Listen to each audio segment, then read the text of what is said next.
नमस्कार दोस्तों, अगर आपके मन में भी एक सवाल है कि ये वेरिकोसील अचानक से ही हो गया क्या, या ये अचानक से होने वाली समस्या है, ये कैसे हो जाती है, ये क्यों इतनी आजकल बढ़ रही है, तो आज मैं आपको डिटेल से समझाता हूँ कि वेरिकोसील जो एक समस्या है वो दिन प्रतिदिन बढ़ती जा रही है।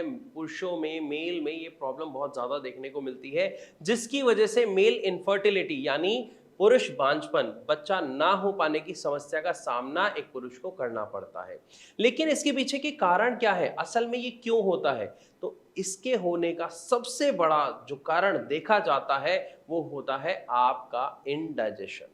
जी हाँ, जिन लोगों को इनडाइजेशन, कॉन्स्टिपेशन, कोलाइटिस की प्रॉब्लम काफी समय से बनी रहती है और वो इसको नॉर्मल समस्या समझ के इग्नोर करते हैं, खासकर उन व्यक्तियों को इस समस्या का सामना करना पड़ता है। लेकिन ऐसा होता क्यों है? कॉन्स्टिपेशन से वेरिकोसील का क्या लेना देना? आपके मन में ये सवाल आ रहा होगा। मैं आपको समझाने की कोशिश करता हूँ। जब किसी को भी कॉन्स्टिपेशन होता है, इनडाइजेशन होता है, तो सबसे बड़ी उसके साथ समस्या क्या आती है कि वो फ्रेश नहीं हो पाता है। वो 2 बार, 3 बार, 4 बार एक दिन में वॉशरूम जाते हैं, लेकिन वो ठीक से पेट अपना खाली नहीं कर पाते हैं, जिसकी वजह से वो बहुत ज़्यादा जोर लगाते हैं, प्रेशर लगाते हैं। उस प्रेशर के लगाने की वजह से ज़्यादातर केसेस में वेरिकोसील देखने को मिलता है।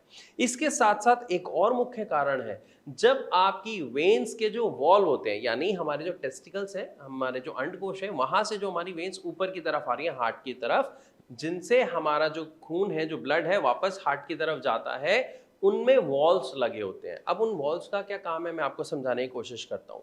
अब जब हमारे घरों में पाइप लगे होते हैं ऊपर टैंक तक पानी जाने के लिए, तो नीचे मोटर चलती है और प्रेशर से पानी ऊपर चले जाता है। लेकिन हमारी बॉडी में ऐसा नहीं होता है। हमारी बॉडी में क्या होता है, वो जो पाइप है वो वेसल समझ लीजिए, यानी नस समझ लीजिए। अब उस नस में वॉल्व लगे होते हैं। हमारा जब हार्ट पंप करता है तो ब्लड ऐसे ऊपर की तरफ आता है, वो वॉल्व ऐसे खुलते हैं, प्रेशर से ब्लड ऊपर आया और उसके बाद वो वॉल्व वापस ऐसे बंद हो जाते हैं, जिसकी वजह से वो ब्लड नीचे नहीं जाता, ऊपर जाता है। लेकिन जब ये वॉल्व खराब हो जाते हैं, इनका जो काम है वो प्रॉपर नहीं हो पाता है, तो क्या होगा? अब जब वॉल्व भी खुल गए तो क्या ब्लड प्रॉपर तरीके से ऊपर जा पाएगा जैसे पहले जा रहा था? नहीं जा पाएगा। और इसकी वजह से क्या होगा? वो जो ब्लड है वो नीचे की तरफ इकट्ठा होना शुरू हो जाता है। इसीलिए वेरिकोसील में क्या देखने को मिलता है कि टेस्टिकल्स के आसपास आपको मोटी मोटी नसें फील होती हैं। आप अगर हाथ लगाते हैं तो आपको ऐसा लगता है कि टेस्टिकल्स के आसपास नसों का गुच्छा बन रहा है, आपको पेन फील होता है। अब जब ब्लड प्रॉपर फ्लो ही नहीं हो पा रहा, वो वहां पर इकट्ठा हो रहा है, इसी वजह से आपको पेन होता है और साथ ही साथ वो नसें फूलने लग जाती हैं। और इसका पता एक व्यक्ति को तब चलता है जब उसका ग्रेड लगभग 2, 3 या 4 तक पहुंच जाता है।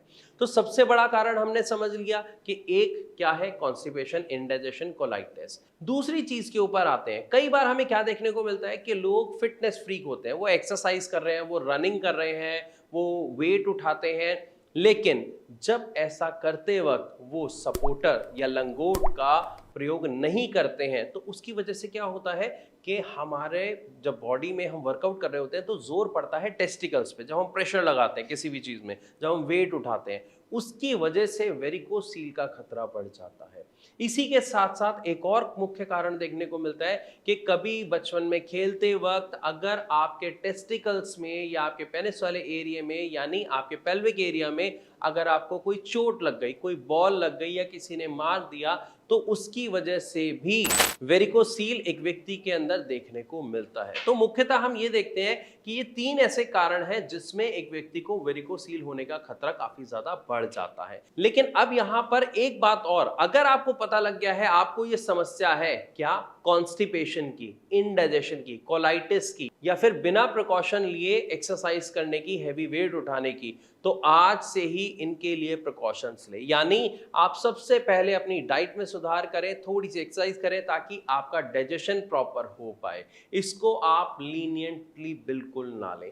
साथ ही साथ एक्सरसाइज करते हैं तो सपोर्टर और लंगोट का प्रयोग जरूर करें, और अगर कोई चोट लगी है तो उसका इलाज समय रहते करा लें, ताकि आपको वेरिकोसील जैसी गंभीर समस्या का सामना ना करना पड़े।